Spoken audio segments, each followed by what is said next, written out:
Hello दोस्तों, आप लोगों का स्वागत है हमारे इस ग्रुप प्रयाग स्टडी ग्रुप में। और दोस्तों आज हम हिंदी का जो नया अलग बिंदु लेकर आए हैं वो है काल। और काल के बारे में हम बात करने वाले हैं, तो इसको बिल्कुल अच्छे से समझते जाइएगा, क्योंकि एग्ज़ाम में पूछा जाता है आपके क्वेश्चन पेपर में कि भाई जो काल है, इस काल का ये कौन सा काल है ना, काल का कौन सा भेद है, वो हमें जानकारी होनी चाहिए। तो उस विषय में आज हम बात करेंगे और महत्वपूर्ण जो आपके विस्तार पूर्वक है उसको हम चर्चा में लेंगे। दोस्तों, शब्द परिवर्तन की इकाई यानी शब्दों को परिवर्तन करने के लिए हिंदी में 4 इकाई होती है। कितनी इकाई होती है? 4। काल, कारक, लिंग और वचन। इन 4 कारकों के बारे में अगर आप ध्यान रखेंगे, 4 बिंदुओं के बारे में, तो आपको अगर हमें चेंज करना है, किसी भी शब्द को बदलना है, परिवर्तन करना है, तो ये आधार 4 है। या तो हम उसको वचन के आधार पर बदलेंगे दोस्तों, लिंग के आधार पर, कारकों के आधार पर या काल के आधार पर। आज हम काल की बात करने वाले हैं। दोस्तों देखिएगा, जो काल है वो 3 प्रकार से आपने पहले से पढ़ रखे होंगे। वह भूतकाल, वर्तमान काल और भविष्य काल, ये 3 काल होते हैं। आइए आज हम इस काल के अंदर जो डीपली होते हैं वो भी हम उसे विस्तार पूर्वक समझने वाले हैं दोस्तों। तो सबसे पहले शुरुआत करते हैं हम भूतकाल की, कि भूतकाल क्या है और भूतकाल के जो भेद हैं वो कितने हैं। भूतकाल जो होता है दोस्तों, ये थोड़ा गलत हुआ। भूतकाल क्या है कि क्रिया के जिस रूप से कार्य का बीते समय में होने का बोध हो, वहां भूतकाल होता है। यानी कि काम पूरा हो चुका है, जिस रूप से कार्य के बीते समय यानी बीते हुए समय में कार्य हुआ हो, वो क्या होता है? भूतकाल। ये आप सभी लोग जानते हैं, लेकिन आज हम बात करेंगे भूतकाल के 6 प्रकार के बारे में। भूतकाल के 6 भेद होते हैं: सामान्य भूतकाल, आसन्न भूतकाल, पूर्ण भूतकाल, अपूर्ण भूतकाल, संदिग्ध भूतकाल, हेतु मत भूतकाल। दोस्तों, जहां तक मैंने अपने पेपरों में देखा है, जितने भी आपके एमपीएसआई संविदा में, इससे जरूर 2 से 3 क्वेश्चन आपके पेपर में पूछे जाते हैं। तो बिल्कुल समझिएगा, आज हम इनके विस्तार पूर्वक बात करेंगे इन 6 भेदों के बारे में, कि ये 6 भेदों को आप पहचानेंगे कैसे। ठीक है, तो आइए हम इनको समझते हैं। शुरुआत करते हैं सामान्य भूतकाल से। तो सामान्य भूतकाल, आप इसकी परिभाषा देखेंगे कि क्रिया के जिस रूप में काम तो हुआ लेकिन निश्चित समय का पता नहीं चलता है, वह क्या होता है? सामान्य भूतकाल होता है। यानी काम तो हुआ लेकिन किस समय हुआ ये पता नहीं चलता है, वो हमारा सामान्य भूतकाल होता है। जैसे राम ने अखबार पढ़ा, राम ने अखबार पढ़ा। अब वो कब पढ़ा? अभी पढ़ा, या बहुत पहले पढ़ चुका है, या अभी पढ़ रहा, तो हम ये बता नहीं सकते। इसलिए यहां पर उसके जो समय है उसका बोध नहीं हो पा रहा है, तो हम इसको बोलेंगे सामान्य भूतकाल। अगला देखिएगा, आसन्न भूतकाल। आसन्न भूतकाल क्या होता है उसके बारे में हम समझते हैं। तो सबसे पहले देखिएगा कि क्रिया के जिस रूप में कार्य अभी अभी पूर्ण हुआ है, क्रिया के जिस रूप में कार्य अभी अभी पूर्ण हुआ है, वह आसन, आसन मतलब पास में, आसन्न का मतलब क्या होता है दोस्तों? पास में। यानी कि वह अभी अभी पूर्ण हुआ है, वह आसन्न भूतकाल होता है। पहचान है और हैं। राम ने अखबार पढ़ा है, राम ने अखबार पढ़ा है यानी अभी पढ़कर खत्म किया है। तो जो अभी अभी पूर्ण हुआ हो वो आसन्न भूतकाल कहलाता है। एक और एग्जांपल, मोहन गया है, मोहन गया है, मोहन अभी अभी तो गया है, मोहन गया ने अभी अभी गया, काम अभी अभी पूर्ण हुआ है, इसे हम आसन्न भूतकाल कहते हैं। दोस्तों एक बात और मैं आपको बता दूं, ये जो आपकी है ये है सकर्मक। कौन सा है ये? सकर्मक। जिस वाक्य में क्रिया का प्रभाव एक से अधिक वस्तुओं पर पड़ रहा हो वहां सकर्मक होता है। और अकर्मक कि भाई जिसका प्रभाव, जिस क्रिया का प्रभाव सिर्फ एक ही व्यक्ति पर पड़ रहा हो, जैसे गया कौन? सिर्फ मोहन। पढ़ा है, किसने पढ़ा? राम ने पढ़ा। क्या? अखबार। तो ये 2 पर प्रभाव डाल रहा है। यहां पे कैसा होता है? ये सकर्मक होते हैं, ये अकर्मक वाक्य होते हैं। आसन्न भूतकाल, पहले हमने सामान्य भूतकाल पढ़ा दोस्तों, फिर हमने आसन्न भूतकाल पढ़ा। अब हम पढ़ते हैं पूर्ण भूतकाल के बारे में, कि पूर्ण भूतकाल क्या होता है।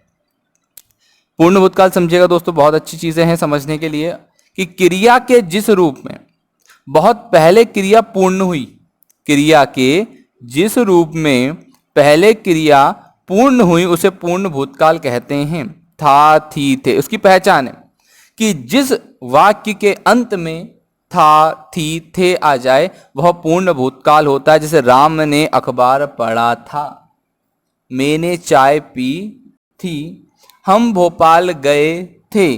तो था थी थे आ जाए, यानी काम जो आपका, अगर हम इसकी परिभाषा की बात करें तो काम तो पूरे भूतकाल में काम तो पूरा हुआ है, लेकिन यह समय तो ये बहुत पहले हुआ, आसन्न में अभी हुआ है, और सामान्य में काम के समय होने का कोई बोध नहीं है। चीजें समझ में आई तीनों के बारे में कि राम ने अखबार पढ़ा था। पहचान भी हमने, हमारे एक जो तरीका है याद रखने का, वो कैसे आप पहचानोगे, था थी थे।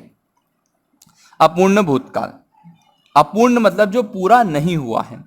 क्रिया के जिस रूप में कार्य के जारी होने का समय लेकिन अभी पता नहीं, यानी कि पहले तो जारी काम चल रहा था लेकिन अभी पता नहीं काम पूरा हुआ या नहीं हुआ। आप कहीं गए, आप कहीं अपने रिश्तेदार से मिल रहे थे, तो आपने बोला, उन्होंने पूछा पिताजी क्या कर रहे थे, आप बोलोगे कि पिताजी अखबार पढ़ रहे थे।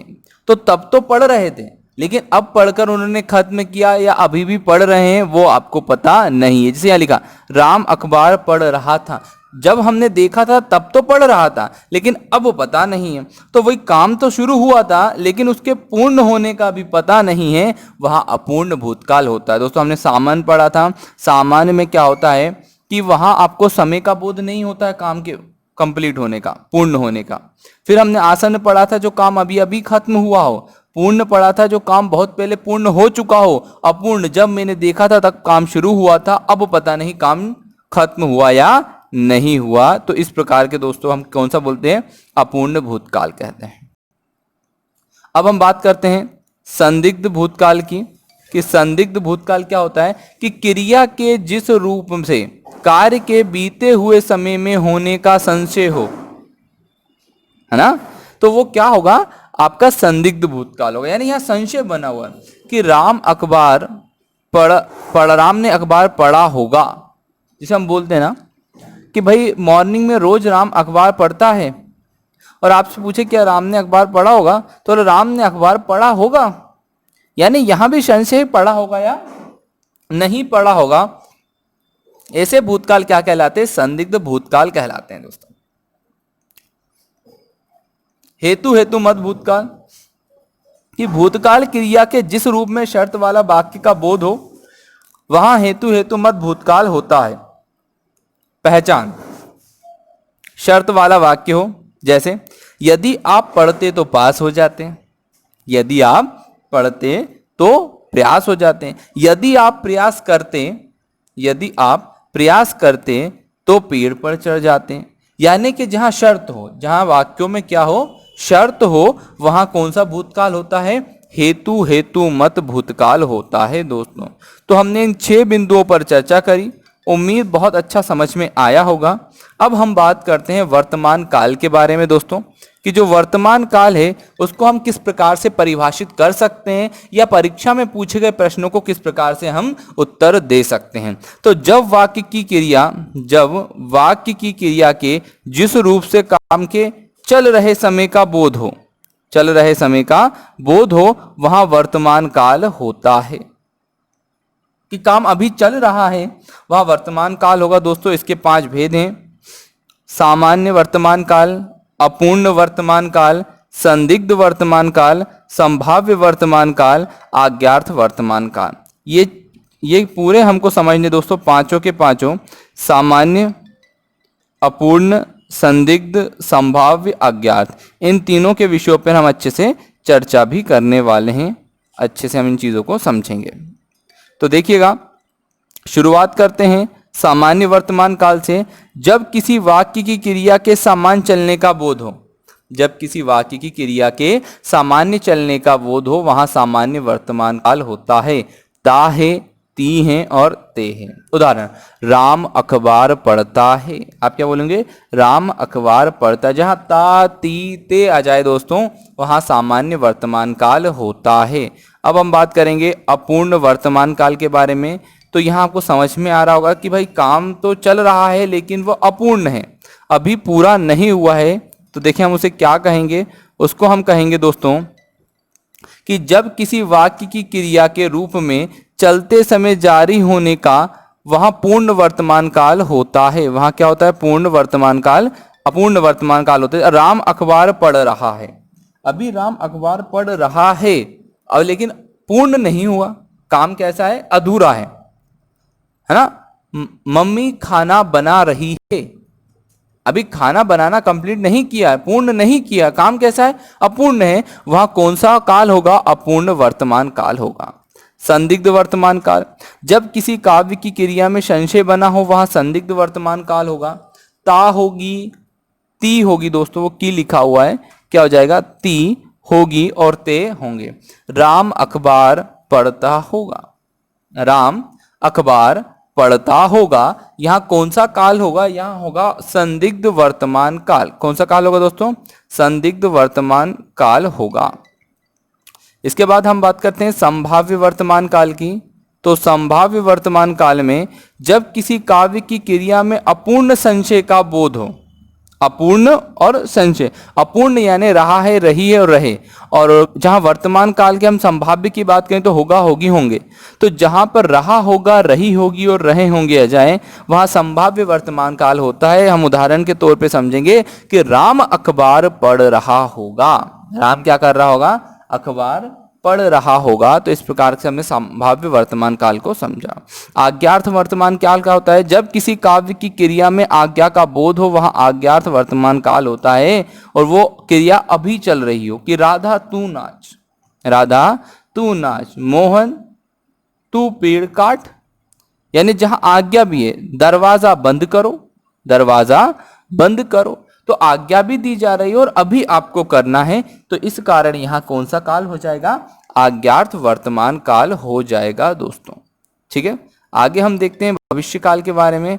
हमने जहां भूतकाल देखा, वर्तमान काल देखा, भविष्य काल के बारे में समझिएगा दोस्तों, कि जब किसी काव्य की क्रिया के, जब किसी काव्य की क्रिया के होने वाले समय का बोध हो, कि ये काम होगा, होने वाले समय का क्या हो, बोध हो, वहां भविष्यकाल होता है। भविष्यकाल के चार भेद हैं, सामान्य भविष्यकाल, संभाव्य भविष्यकाल, आज्ञार्थ भविष्यकाल और हेतु हेतु मद भविष्यकाल। ये चार भविष्यकाल हैं। चारों भविष्यकाल के बिंदुओं पर हम विस्तार से चर्चा करेंगे, जिससे आप और अच्छे से उसको समझ सकें।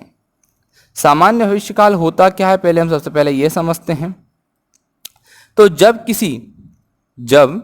किसी काव्य की क्रिया के सामान्य रूप से आने वाले समय का बोध हो, सामान्य भविष्यकाल होगा।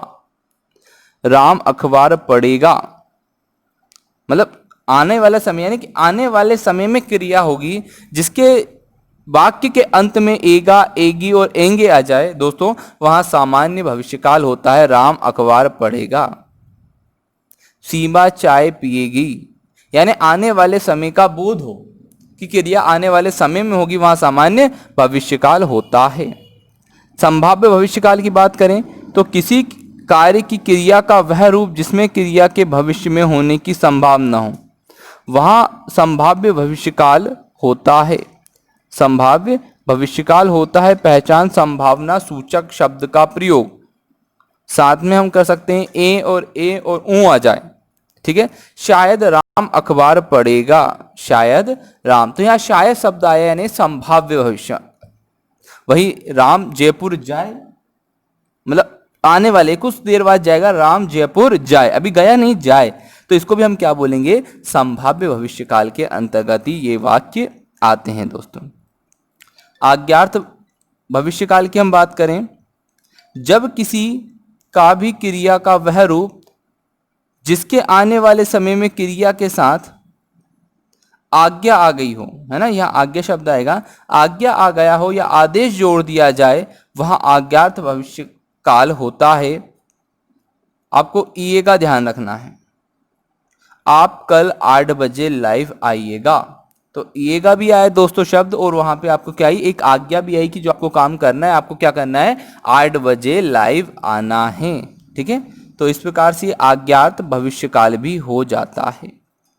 हेतु मद भविष्यकाल की तरफ देखते दोस्तों, कि जब किसी के काव्य में क्रिया के होने से पहले संकेत दिया जाए, काव्य में क्रिया होने के पहले से अगर आपको संकेत दे दिया जाए तो मत भविष्यकाल होता है। उदाहरण, यदि तुम पढ़ोगे तो पास हो जाओगे, यदि तुम मेहनत करोगे तो जरूर सफल हो जाओगे। इस प्रकार के जो वाक्य आते हैं वो कैसे होते हैं? हेतु हेतु मत भविष्यकाल होते हैं, जहाँ संकेत पहले दे दिया जाता है, शर्त पहले लगा दी जाती है वहाँ, लेकिन भविष्यकाल होना चाहिए आने वाले समय में।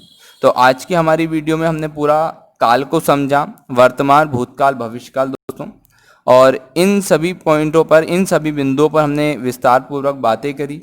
आगे आने वाले बिंदुओं पे भी हम बहुत अच्छे से चर्चाएं करेंगे। आप इस वीडियो को अपने दोस्तों के माध्यम से शेयर ज़रूर कीजिएगा, और दोस्तों पसंद ज़रूर आइए तो वीडियो को लाइक भी कीजिएगा। आज की हमारी वीडियो में इतना ही। धन्यवाद। जय हिंद, जय भारत।